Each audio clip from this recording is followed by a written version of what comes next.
cordial bienvenida y espero que estén deseosos de aprender de una forma fácil y sencilla los diferentes conocimientos de la biología. Hoy vamos a hablar de un sistema muy especial y es el sistema muscular. ¿Por qué es tan especial? Porque al lado del sistema óseo ellos se van a encargar del movimiento del cuerpo, es decir, se encargan de la locomoción. La locomoción tiene que ver con el movimiento, pero no solamente el movimiento de desplazarnos, sino también el movimiento, por ejemplo, incluso hasta de nuestro rostro. Miren, en nuestro rostro tenemos 30 músculos faciales y entre ellos nos van a ayudar, por ejemplo, a expresar contentamiento por medio de la risa, enojo, sorpresa, incluso hasta con nuestro rostro saludamos. Por eso es tan importante el sistema muscular. Pero primero vamos a hablar acerca de las clases de movimiento que hay en la naturaleza. Resulta que hay 4 clases de movimientos. El primer movimiento se llama ameboide. Este es característico de organismos unicelulares, por ejemplo, como las amebas. Ellas pertenecen al reino protista, ellas son protozoarios. ¿Cómo se mueven estos organismos unicelulares? Bueno, ellas se arrastran con extensiones de su cuerpo. Arrastran parte de su citoplasma. A esas partes del citoplasma se le llaman pseudópodos. Y de esa forma se pueden arrastrar para conseguir, por ejemplo, su alimento o para desplazarse también de un lugar a otro. Los seres humanos tenemos glóbulos blancos. Resulta que los glóbulos blancos también tienen este movimiento y de esa forma son capaces de capturar virus, bacterias y cosas que no son buenas para el organismo. Recordemos que los glóbulos blancos se encargan de proteger a nuestro cuerpo y utilizan el movimiento ameboide para atrapar a sus presas. Un segundo movimiento se llama ciliar. Este también está presente en protozoarios, por ejemplo como el paramecio. Se le llama ciliar porque hay organismos, hay protozoarios que pertenecen a la familia de los ciliados. ¿Por qué? Porque su cuerpo está lleno de cilias, parecen como unas pestañitas, unos pelitos. Y cuando ellos se mueven, cuando empiezan a vibrar esas pestañitas, el organismo se puede mover sobre todo en ambientes húmedos. Es característico del paramecio. Y también con ese movimiento pueden capturar sus alimentos. Pueden conducirlos a una boquita que se llama el citosoma y de esa forma se pueden nutrir. Otros organismos, también los protozoarios, organismos unicelulares, por ejemplo como la euglena, tienen movimiento flagelar. Son organismos que tienen un flagelo, un látigo, que les ayuda a moverse en medios húmedos. En el caso de los seres humanos, los espermatozoides del hombre, los espermatozoides también tienen un flagelo, un látigo que les ayuda a moverse para que puedan llegar a fecundar el óvulo. Ese movimiento se llama flagelar, pero sin duda el movimiento más importante es el movimiento muscular, porque es el que se encuentra en los organismos superiores y ese funciona a través de fibras musculares, de las cuales vamos a hablar seguidamente. Y de esa forma se pueden hacer cualquier cantidad de movimientos y podemos hacer cualquier cantidad de actividades. ¿Cuáles son las características de un sistema muscular o de unas fibras musculares? ¿Qué características debe tener? Básicamente debe tener 4 características. Excitabilidad. ¿Qué es excitabilidad? Es la capacidad de un músculo de responder a un estímulo. Entonces, que a mí me toquen y que yo sienta, eso es excitabilidad. Entonces, los músculos deben de tener esa característica, la capacidad de responder a un estímulo. Contractilidad. ¿Qué es la contractilidad? Es la capacidad de un músculo de recogerse.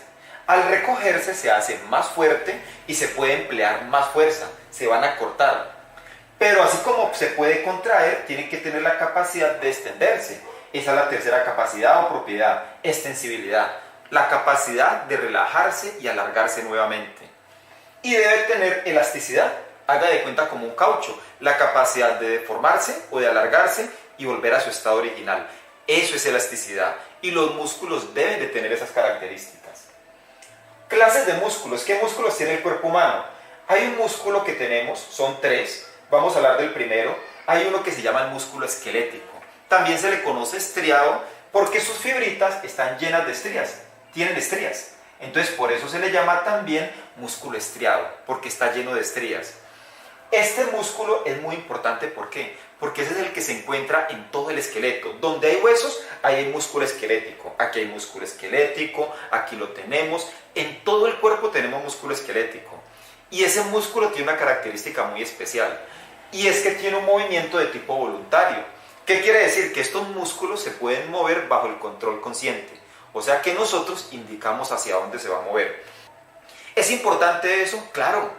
Porque usted se imagina que nosotros, por ejemplo, tuviéramos unos músculos que se movieran por sí solos, o sea, fueran involuntarios. ¿Se imagina usted esperando pasar la calle, el semáforo está en rojo y los músculos se mueven solos? Pues nos podríamos morir. Afortunadamente nosotros lo controlamos y nosotros decimos cuándo es que se va a mover. Siguiente músculo se llama cardíaco. Tiene que ver con el corazón. Todo lo que sea cardio tiene que ver con el corazón. Se encuentra en las paredes del corazón. También es estriado. Y tiene una característica muy importante, y es que es fuerte. ¿Por qué? Porque es un músculo que funciona toda la vida, cuando estamos despiertos y cuando estamos dormidos. Porque si se llegara a quedar quieto, pues nos moriríamos, nos daría un paro cardíaco. Y su movimiento es de tipo involuntario. ¿Qué quiere decir que es involuntario? Quiere decir de que él se puede mover sin que nosotros lo mandemos. Y eso es importante, porque si no, cuando nos quedemos dormidos, pues se detendría nuestro corazón, nos daría un paro cardíaco y nos moriríamos, porque la sangre no circularía. Entonces, por eso es importante que sea involuntario. Y un tercer músculo, el músculo liso. Ese se encuentra, por ejemplo, en los vasos sanguíneos, se encuentra en el sistema digestivo. Todos los órganos huecos y lisos que tenemos por dentro tienen músculo liso. Ese músculo no es estriado, no tiene estrías. Y tiene también un movimiento involuntario. Por eso nuestros alimentos circulan sin que nosotros lo decidamos, sin que nosotros lo mandemos. Hasta aquí controlamos el alimento. De ahí para allá él se va a mover por sí solo. ¿Por qué? Porque va a pasar por un músculo que es de tipo liso. ¿Cómo se pueden clasificar los músculos? Los músculos los vamos a clasificar de tres maneras. Según su forma, hay músculos, por ejemplo, que son cortos, como los intercostales, y hay músculos que son más largos, por ejemplo, como los de los brazos o los de las piernas. Se pueden clasificar también según su situación. Hay músculos que son superficiales, como aquí en el cráneo, por eso si nos golpean nos duele, porque es un músculo muy superficial, hay poca amortiguación. Pero hay otros, por ejemplo, que son más profundos, por ejemplo, como en los glúteos. Y eso es bueno porque de esa forma nos vamos a sentar y vamos a estar acolchados, no nos vamos a cansar. Entonces se pueden clasificar según su situación y también según su función. Según su función se van a clasificar en 4 pares antagónicos. ¿Qué son pares antagónicos? Son grupos de músculos que tienen funciones opuestas, pero se complementan entre ellos. O sea, mientras uno hace una cosa, el otro hace la otra, como quien dice. Mientras uno dice arriba, el otro dice abajo. Hacen cosas opuestas, pero se complementan muy bien entre ellos. De hecho, si no fuera así, no podrían funcionar correctamente. ¿Qué músculos tenemos nosotros como pares antagónicos? El primer grupo de los 4 se llaman flexores y extensores. ¿Qué hacen los flexores? Van a flexionar una parte del cuerpo. Por ejemplo, el bíceps es un flexor, flexiona el brazo. Pero el brazo no se puede quedar allí, porque entonces nos quedaríamos engarrotados allí. Por eso el tríceps que se encuentra atrás es un extensor, lo extiende. O sea que uno dobla el cuerpo y el otro lo extiende. Tenemos los elevadores y los depresores. ¿Qué hacen los elevadores? Elevan una parte del cuerpo. Entonces, por ejemplo, el músculo del hombre que se llama deltoides, ¿qué hace? Eleva el brazo. Pero acá tenemos el infraespinoso que lo va a bajar. Y es bueno porque imaginen que se suba y no haya quien lo baje. El mismo músculo que sube no puede bajar. Si un músculo sube, tiene que haber otro que lo baje. Otro grupo, supinadores y pronadores. ¿Qué hace un supinador? Un supinador va a rotar un miembro del cuerpo hacia afuera. Por ejemplo, la mano. Entonces un supinador va a hacer esto con la mano, la rota hacia afuera. Y eso nos permite maniobrar con nuestras manos. Pero el pronador la va a acercar. El pronador lo que hace es acercar entonces nuestra mano nuevamente al cuerpo. Y ocurre en la pierna. En la pierna también tenemos un supinador que rota nuestro pie hacia afuera y un pronador que vuelve y lo ingresa. Los aductores y los abductores. ¿Qué hace un aductor? Un aductor acerca una parte al cuerpo. Ejemplo, tengo mis manos aquí. Entonces va a acercar la mano al eje medio, a la mitad del cuerpo. Eso hace el aductor. Y el abductor lo que va a hacer es sacar la mano nuevamente. Y en la pierna también tenemos un abductor que la saca y un aductor que vuelve e ingresa a la pierna. Vamos ahora a repasar algunos músculos del cuerpo humano. ¿Ya? No es necesario aprendérselos todos porque son demasiados, pero sí debemos de conocer por lo menos los más importantes. Por ejemplo, a partir de acá nos vamos a encontrar con un músculo que se llama frontal, se encuentra en la frente. Y es importante, se nos ayuda, por ejemplo, a mover las cejas, para que saludemos o para que expresemos, por ejemplo, sorpresa. Entonces tenemos el frontal. En los ojos tenemos los orbiculares de los ojos y nos van a ayudar a nosotros a abrir y a cerrar los ojos, los orbiculares. Y en la boca tenemos también los orbiculares de los labios y eso nos van a ayudar también a nosotros a hacer movimientos de apertura en la boca. Aquí a los lados, en los cachetes, tenemos los maceteros. Eso nos van a ayudar también a abrir y a cerrar la boca, nos van a ayudar también a masticar junto con los maxilares. Entonces allí tenemos, por ejemplo, los músculos más importantes de la cara, aunque recuerde que hay otros porque son muchos músculos. En el cuello tenemos tal vez uno de los nombres más grandes de la biología. Tenemos un músculo que se encuentra aquí que se llama esternocleidomastoideo. Hay otros músculos, pero este es como el más representativo y es el que más se puede notar. Entonces tenemos ese músculo. Ya viendo más acá tenemos un músculo aquí. Este músculo recibe el nombre del trapecio. Y el músculo que se encuentra aquí en el hombro recibe el nombre de deltoides. Este es el del hombro. Tenemos deltoides entonces a ambos lados y acá tenemos los trapecios. Si seguimos bajando aquí nos vamos a encontrar con los pectorales. Hay dos pectorales. Tenemos el pectoral mayor y el menor que se encuentra más abajo. Y en el abdomen tenemos el recto abdominal. Y a los lados tenemos los intercostales, que son los que van a cubrir entonces las costillas en este caso. Si nos vamos a los brazos, aquí tenemos, como habíamos dicho antes, tenemos el bíceps, pero en la parte de abajo tenemos el tríceps. Y en los brazos tenemos los supinadores que van a rotar hacia afuera y los pronadores que nos ayudan hacia adentro. Y en las manos tenemos un grupo de flexores que nos ayudan a flexionar, a mover a nosotros nuestras manos. Si nos vamos a la espalda, pues ¿qué vamos a ver en la espalda? Vamos a tener, por ejemplo, el trapecio en la parte de acá atrás. Más abajito tenemos el infraespinoso y tenemos también dos dorsales que van a bajar, van a ocupar casi toda la espalda hasta llegar a los glúteos. ¿Qué tenemos entonces más abajo? ¿Qué tenemos en las piernas? Bueno, tenemos los cuádriceps, de aquí en la parte de adelante, los rectos del cuádriceps, y en la parte de atrás de la pierna tenemos el bíceps femoral. Y en la pierna tenemos los gemelos, van a estar formados por dos tipos de músculo, el tibial que se encuentra hacia afuera en la pantorrilla y el sóleo que se encuentra hacia adentro. Y en los pies también vamos a tener músculos flexores y extensores para flexionar y para extender nuevamente nuestros pies. Igual que en la mano tenemos músculos flexores y músculos extensores para nosotros poder hacer todo ese tipo de movimientos. Esos son algunos de los músculos más importantes entonces que nosotros tenemos, pero recordemos que son muchos. Tenemos 650 músculos. Algunos se agrupan obviamente, pero esos son los músculos más importantes que tenemos. ¿Qué enfermedades pueden afectar entonces el sistema muscular? Hay una enfermedad que se llama poliomielitis o parálisis infantil. Es una enfermedad viral que ataca los nervios que trabajan con los músculos. Entonces, cuando ese nervio se ve afectado, ese músculo pierde movilidad, por eso se llama parálisis infantil, y es porque le ocurre a los niños, no le ocurre a los adultos. Eso hace de que el músculo pierda movilidad. Al perder movilidad, pierde crecimiento, pierde volumen y esa parte del cuerpo tiende a crecer un poco menos que otras partes del cuerpo. Si es el brazo, nos podría quedar un poquito más corto que el otro. Eso se llama poliomielitis. Fibrosis es la formación de tejido muscular donde no debería de haber. Y eso obviamente va a traer complicaciones a largo plazo porque impide el normal funcionamiento de otros músculos. Algunas fibrosis incluso pueden atacar el corazón y pueden producir un paro cardíaco porque intervienen en el funcionamiento de los músculos del corazón. Tenemos desgarro o también le llaman distensión.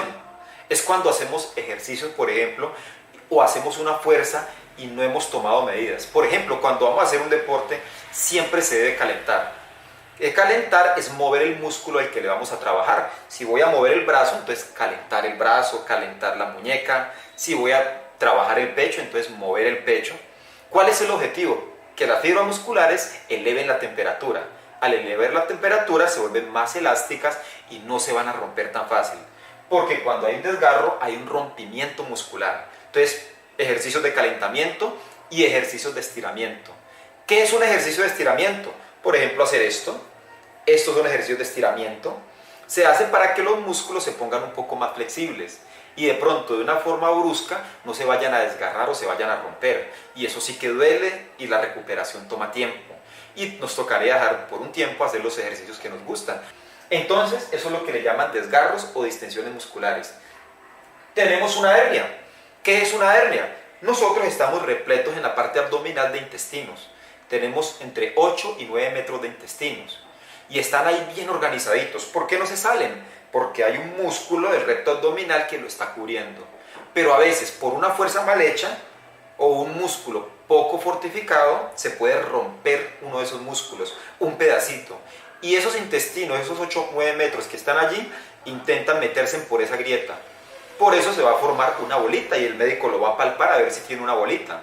Entonces, cuando ha pasado un tiempo y se sigue abriendo esa ventanita entre el músculo que se abrió, que se rompió, entonces puede haber un estrangulamiento. Ahí es cuando se estrangula una hernia. ¿Qué fue lo que ocurrió? Se estranguló fue el intestino que había allí y la persona puede sufrir de una peritonitis y podría morirse. Por eso cuando operan a la persona de la hernia, le ponen una malla en esa parte del abdomen, en esa parte muscular, mientras los músculos cierran, para que el intestino no asome por esa ruptura. Entonces, esos son hernias. ¿Cómo cuidar nuestro sistema muscular? ¿Cómo podemos hacer nosotros para mantenerlo en forma? Obviamente, con el pasar de los años los músculos se van debilitando. Por eso cada vez podemos hacer menos fuerzas o no podemos practicar algunos deportes como antes, pero podemos cuidarlo para que los efectos no sean tan severos. Lo primero, buena alimentación. ¿Qué deben de contener nuestros alimentos? Alimentos ricos, por ejemplo, en azúcar. Porque el azúcar da energía para que los músculos se muevan. Si no hay azúcar, recordemos que el azúcar químicamente se le conoce como glucosa. Si no hay glucosa en los alimentos, no hay energía para moverlos. ¿Ya? Entonces vamos a sufrir de debilidad muscular. En otras palabras, no nos podemos ir a los extremos. Hay gente que por cuestiones de salud o por dieta no los puede consumir tanto. Y de hecho todos debemos de cuidarnos de ellos, pero no se pueden quitar del todo de la dieta. En algunas medidas son necesarios, porque a base de ellos van a funcionar nuestros músculos y muchos otros órganos. Entonces un azúcar balanceada, no podemos abusar de ellos. Recuerden que si abusamos podemos sufrir a la larga de diabetes o podemos sufrir de obesidad. No todos, porque los organismos son distintos. Debemos de tener, por ejemplo, en nuestros alimentos minerales y vitaminas. Eso lo vamos a encontrar en las frutas. Por ejemplo, minerales, por ejemplo, como el potasio que se encuentra en el banano. Eso nos van a ayudar mucho a tener un buen desempeño muscular. Ayudan a que haya más fuerza en los músculos, el banano, por ejemplo. Algunas hortalizas nos van a ayudar a que tengan minerales para su buen funcionamiento. Y vitaminas, por ejemplo, como el complejo B. Las vitaminas como el complejo B nos van a ayudar también a tener mejor desarrollo, desempeño y crecimiento muscular. Debemos de consumir proteínas. Los músculos son básicamente proteínas. Entonces debemos de consumir proteínas.